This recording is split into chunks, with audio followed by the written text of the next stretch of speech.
Now, if you're a first-time parent, you're feeling a little overwhelmed by it all, then you're not alone. To be honest, everyone's the same. Becoming a new parent, it is a very exciting time, but it can be very daunting, quite stressful sometimes if your child is sick. So to navigate this road for us, no better woman than Boots pharmacist Paul O'Reilly is here now, and we are talking a lot about, I suppose, children's health at this time of the year. If you have small children, Paul, you're welcome. Thank you very much. Yeah, so we're going to talk about, I suppose, some of the common conditions that I would see people coming into the pharmacy with, especially, I suppose, new parents. I suppose, firstly, one of the most common ones you'll see is definitely a fever at some stage. That's very, very scary for any parent, particularly newborn. Oh, it is when they're tiny, newborn inside in the house. Oh my God, it's very scary. Yeah, and I mean, even if you're an expectant parent, you're going to experience fever in your baby at some stage and in your child at some stage. So really important that you do have, I suppose, a good thermometer in your house. Yes.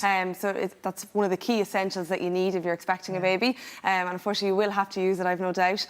You'll use it every 30 seconds in the beginning. You will, But you know, in our day, it was the mercury one you'd put under your tongue. I don't know how actually our parents took any temperature. I suppose they used to put it under our arm. Under the arm was a common one, Can you still do that with the old ones? You can still do that, absolutely, yeah. But we're far more sophisticated now. Let us see what we have here. We've got some amazing thermometers here. There's two types here, actually. So there's one which is your ear thermometer, which I suppose a lot of people are familiar with using. We also have a non-contact thermometer, which you actually just scan over the forehead of the baby. That's great if they're asleep or something like that, Paul. You don't have to wake them up. Yeah, if you're concerned during the night. Yeah, it's very, very good. Yeah, because very you easy say, to for use. example, if the baby was sick, if you stick something into the baby's ear, you could wake them up and could agitate them. Yeah. Whereas that, there's no contact at all. Exactly. And some babies don't like you putting the thermometer in their ear as well. If they're sick, they could have an ear infection. So that's the thing. Often with the temp, they have sore ears and all that as well. So the non-contact one is really handy for that purpose. This won an award as well recently, didn't it? We did it last week, Yeah, it actually has indeed. It's won an award a couple of years running now, so it's a very useful piece of equipment to have in the house. Oh, you do need that.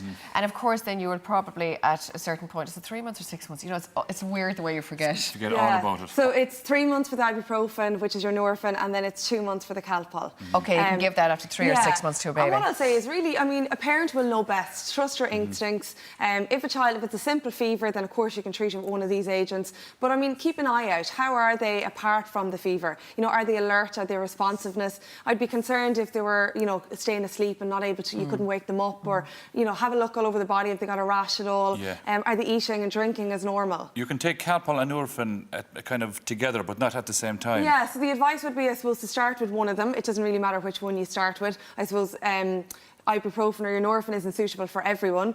So start with one of them, monitor the temperature then throughout. If you find that one of them isn't bringing the temperature down, then of course you can try one of the other agents.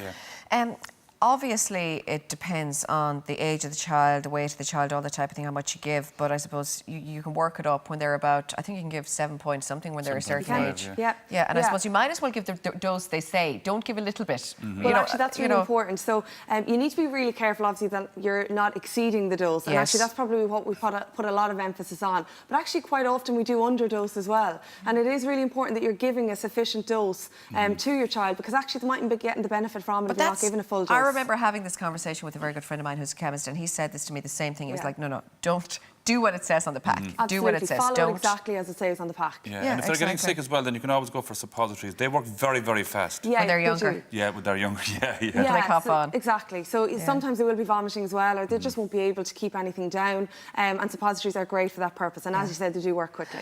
Paula, what temp should we really be worried about? It depends on the age of the baby, but anything above 37.5, 38 degrees. In the smaller the baby, anything above 37.5, you would be concerned. And then in children, anything over 38 degrees would be considered essentially a high temperature. Okay, but I suppose not to panic. I remember once calling Chris Luke, you know. Oh, Dr. Chris Luke. Dr. Chris Luke, and Cal just had a temperature. I was like, I'm putting him in the car and I'm driving to Cork now. And he was like, calm down. You know, but you do get very nervous in the beginning. I think he had 38.5. Seriously, but you can't explain how nervous you will get. Yeah, and just keep a close eye on them. Yeah, it is really important. Colic, that's the next thing. Yeah, colic is another one, and quite common as well. So we see about 1 in 5 babies actually suffer from colic, and it can be extremely distressing for both parent and baby. So what is colic? I suppose it's not fully understood what causes it. However, what they think it is, if you're crying excessively for more than 3 hours a day, more than 3 days a week, for more than 3 weeks, essentially that could be colic. That's a long time. That's a lot of crying, really. Yeah. Isn't it? It is. And I wonder, is it as bad for the child as it sounds? You know, you'd often wonder that. They do forget it, obviously. They totally forget it, but mum and dad, we're looking at the child going, oh my God, it's not that will it ever stop, but you just feel so bad because you think that your child is in pain. Yeah. They are, I suppose. It's a cramping in the So, stomach, really. as I said, they don't know exactly don't know. what causes it, but the treatment is focused on trying to help get their wind up. Yeah, okay. Yeah. So it's that they can't do that birth properly. Exactly, You often find out. yeah. Okay, you've got two there. You've got Infocol and then you've got the Detanox, but there are various products on the market. Exactly. So these agents, as I said, will just help kind of bring up the wind. There is some self-care tips that you can do as well. Like if you're breastfeeding, you know, maybe avoiding caffeine in your diet. If you're bottle feeding, your teeth on the bottle could be too small and they could be getting a lot of air in as well. That's a very Oh, important yeah. point if you are bottle feeding children, that you Make sure the teeth is the right teeth size. are the right size for the child at the time as well. Isn't Exactly. that true? And you know, you do need to be changing them as they get You bigger, do, changing totally. the And teeth people size. forget that. They don't give gripe water anymore, do they? It's There is a around, gripe water yeah. that you can get actually in Ireland as well. It's not like your old-fashioned I gripe remember water we sneaking have. some stuff from America, which was Yeah. the old-style Irish stuff as Oh well. yes, but was there alcohol in gripe water once? In the old one years ago, yeah. yeah, but the and newer then one we all took. on the Yeah, yeah, market. we all got it, yeah. Yeah. But there is seemed no to work. gripe water available. Yeah, but There it's is, yeah. non-alcoholic ones now, isn't It it? is non-alcoholic, Strange to say yeah. non-alcoholic I and think babies in the I same thought- sentence. I Yeah. used one. I thought it worked pretty well. I think the Yeah. gripe water. I think it still works very. Yeah, I think absolutely. it works It's really, trial really well. and error, really. And I It suppose is. when your child is so distressed, you will try You will anything. try Try anything, everything. yeah. Okay, what do we talk about next? Well, let's talk about Constipation. constipation. So, That's about the like- right fruit we talk about all the Yeah, time. exactly. And I suppose you'll know your baby best as well. You'll know how often, how frequent they go. Every child is different and how frequently they pass stool. But if you notice your child is quite constipated, then there's a number of things you can do. It'll obviously depend on whether they're eating solids or not. Or if they're younger than that, you can get some treatment in the pharmacy. But if they're eating solids, then obviously prunes, pears, all of that kind of thing. All Their natural diet. stuff.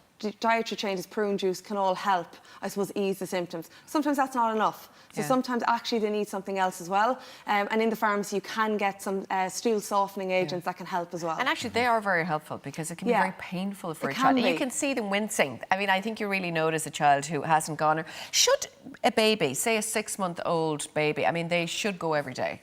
So generally, if someone is bottle fed, they will tend to go every day. Yeah. If they're breastfed, it can actually be less frequent. Really? Yeah, so it Yeah. could be every 2 days that they pass stools. But as I said, every Mum and baby Dad is will know. individual, and you'll know what's normal for your baby. So anything abnormal may be Yeah. Now, constipation. teething seems to go on forever.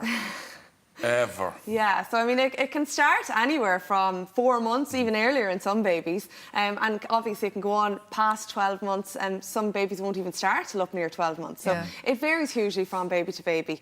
Again, it can be quite distressing seeing them in pain and discomfort. But again, there's plenty out there to kind of help ease Yeah. the pain and we used to use symptoms. those the thing, do you know, the granules? The They're good, granules, yeah. yeah, Yeah. they're They are good. homeopathic product, but actually people find them really effective. Yeah. But The old even for the Bonjela. grainy part of Oh it yeah, as well. they can Yeah. crunch on it. Yeah. The Bonjela, though, has been around for years and years, and that's It still has. very effective. It Rubbing is. it on the gums, isn't it? Rubbing it directly onto the gums and can just ease the pain and numb the area for the baby. Teething wings are fab, and these ones, I think if you put them in the fridge, it helps an awful lot. Yeah, and just think about it. It'll just soothe the area for them, and it's something that they can kind of bite into as well to help ease it. Or even a wet face cloth, Yeah, you know, yeah. that they can kind of See, grind on. I'd forgotten all about Yeah. this. Should we do and it? it's only a few years That's ago. why we're I swear to God. programmed. I know, yeah, you We're do. like totally million Yeah. miles away from all this. Thanks, Paula, for bringing us all the way back. All the way back. Tell us about the Boots Parenting Yeah, Club. so the Boots Parenting Club is anyone who's expecting a child and anyone who has a child under the age of 3. You can sign up to it. It's part of the Boots Advantage Card scheme where you'll get 10 points for every euro you spend on baby products Oh, good. instead of your standard 4. You'll also get personalised offers via the Boots app and some hints and tips as well. So really good. You build up your points, you can redeem them in store. So anyone who's expecting a child or has a child under the Sign age up of 3, now. sign up now. It's great because definitely. even when you, I think, first have a child, there's so many products you don't actually know about. Yeah, it's so it's true. great to be advised But on you'd buy that. the bulk of them in the beginning as well, sure. You do, Yeah, and you- exactly, yeah. But I suppose then when you need something, you don't have it and you don't know what you have and That's don't the- have. Yeah, so. too many things. Paul, thank you very Thanks much no problem. Thank for you. all we've been chatting about there. Check out boots.ie. And also, Paula, you will be back in 2 weeks' time chatting about winter health.